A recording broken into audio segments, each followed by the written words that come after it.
الرحمن الرحیم مالک یوم الدین ایاک نعبد و ایاک نستعین صدق اللہ العظیم۔ سب سے پہلے میں آنے والے تمام مہمانوں کا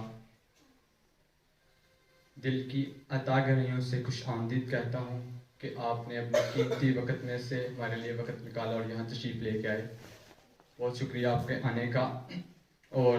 اسپیشلی آج کے چیف گیسٹ پیر سید مختوم طاہر حسین شاہ صاحب کو میں دل کی عطا گریوں سے خوش آمدید کہتا ہوں۔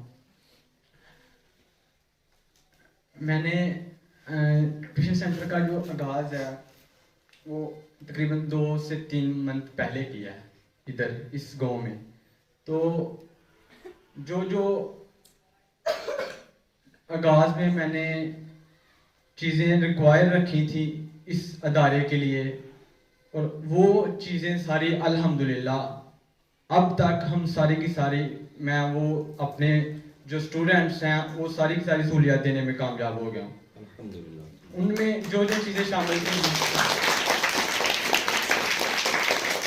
وہ الحمدللہ ہم سارے کروا رہے ہیں، وہ ساری چیزیں ہم کروا رہے ہیں۔ اور اب بات آئی کہ میں نے یہ کیوں آغاز کیا، مجھے اس کی کیوں ضرورت پڑی۔ دیکھیں، ہم یہ سوچتے ہیں، دیکھیں میں علم حاصل کر رہا ہوں، میں نے بہت کچھ سیکھا، میں نے اسکول لائف گزاری، کالج گزارا، اب میں یونیورسٹی جا رہا ہوں۔ تو میں نے اسکول لائف میں ٹیچر سے، وہاں کے طلباء سے، اپنے دوستوں سے، کالج لائف کے ٹیچر سے، ان کے اپنے دوستوں سے، اور کالج کا جو انوائرمنٹ تھا، ان کی جو مینجمنٹ تھی، اسکول کا انوائرمنٹ بالکل ڈیفرنٹ ہوتا ہے، یونیورسٹی کا انوائرمنٹ ڈیفرنٹ ہوتا ہے۔ میں نے یہ سب کچھ سیکھا ہے، میری 16 ایئرز آف ایجوکیشن ہو چکی ہے، تو میں نے یہ سارا کچھ سیکھا ہے۔ لیکن اگر اس کو میں سیکھ کے اپنے ہی تک محدود رکھوں، اس کو کسی کے ساتھ ڈیلیور نہ کروں، کسی کو آگے پہنچا نہ دوں، تو مجھے اس کا کیا فائدہ ہے؟ مطلب اگر میں نے وہ جو چیزیں ساری میں جو ابیلٹیز ہیں وہ ساری کی ساری میں سیکھ کے اپنے ساتھ لے کے قبر میں ایسے ہی چلا جاؤں، تو اس چیزوں کا کیا فائدہ ہے مجھے؟ مطلب میں نے اس چیز کا آغاز اس لیے کیا ہے کہ جس طرح کا میں ہوں، میں کم سے کم اور نہیں تو اپنے طرح کے کوئی 10 لوگ اس دنیا میں پیدا کر جاؤں، جتنی جو ابیلٹیز مجھ میں ہیں وہ 10 لوگ ایسے پیدا کر جاؤں۔ کیونکہ آپ دیکھیں ہمارے جو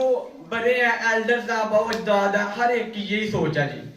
پراپرٹی بنا لی ہے، جائیداد بنا لی ہے، اب نیکسٹ سوچ کیا ہے جی، اس جائیداد کا وارث کون ہوگا۔ ہم یہ سوچتے ہیں کہ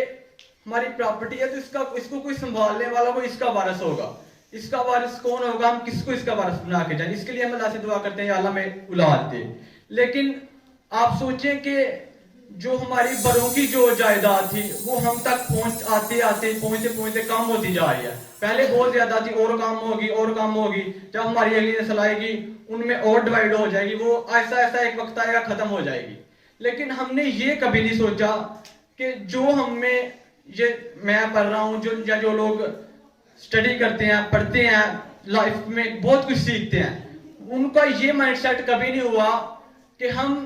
اپنی سوچ اور جو ہمارا نالج ہے اس کا وارث بھی کسی کو دنیا میں بنا کے جائیں۔ دیکھیں، اگر جو دنیا کی جائیداد ہے اس کا وارث اگر کوئی نہ بھی ہوگا تو وہ تو ختم ہو ہی جانی ہے، لیکن اگر آپ اپنے نالج اور اپنی سوچ کا وارث کسی کو نہ بنا کے جائیں، اپنی سوچ اور اپنے نالج کے لحاظ سے اگر آپ بے اولادے مر گئے تو پھر تو آپ کا دنیا فن سے خاتمہ ہو جائے گا۔ لیکن اگر اپنی سوچ اور اپنی جو آپ کا نالج ہے اگر آپ اس کا کسی کو وارث بنا کے جاتے ہیں، اپنی جیسی ابیلٹیز کے کوئی 10 لوگ دنیا میں پیدا کر جاتے ہیں، تو آپ سوچیں کیا ہوگا۔ وہ آگے جو 10 ہیں ان میں سے ہر ایک کسی 10 کو وہ نالج، آپ کی وہ سوچ آگے ڈیلیور کرے گا، تو اس طرح ایک لمبی چین بنتی جائے گی۔ آپ مر جائیں گے، آپ اس دنیا فانی سے چلے جائیں گے، لیکن وقت گزرنے کے ساتھ ساتھ جو آپ کا نالج ہے، جو آپ کے جو سوچ تھی وہ زندہ رہے گی، اور اس کے تھرو آپ کا نام زندہ رہے گا، اور اسی سوچ اور اسی نالج کی وجہ سے آپ کو ثواب بھی ملتا رہے گا، آپ کا صدقہ جاریہ بن جائے گا۔ مطلب کہ نالج اور جو ہماری سوچ ہے اگر ہم اس کا وارث بنا کے کسی کو جائیں گے تو یہ وقت گزرنے کے ساتھ ساتھ بڑھتا جائے گا، لیکن اگر ہم اپنی دنیا کی جائیداد کا کسی کو وارث بنا کے جائیں گے تو وہ تو وقت کے ساتھ ساتھ ختم ہو جائے گا، ایک وقت آئے گا۔ تو کیوں نہ ہم اپنی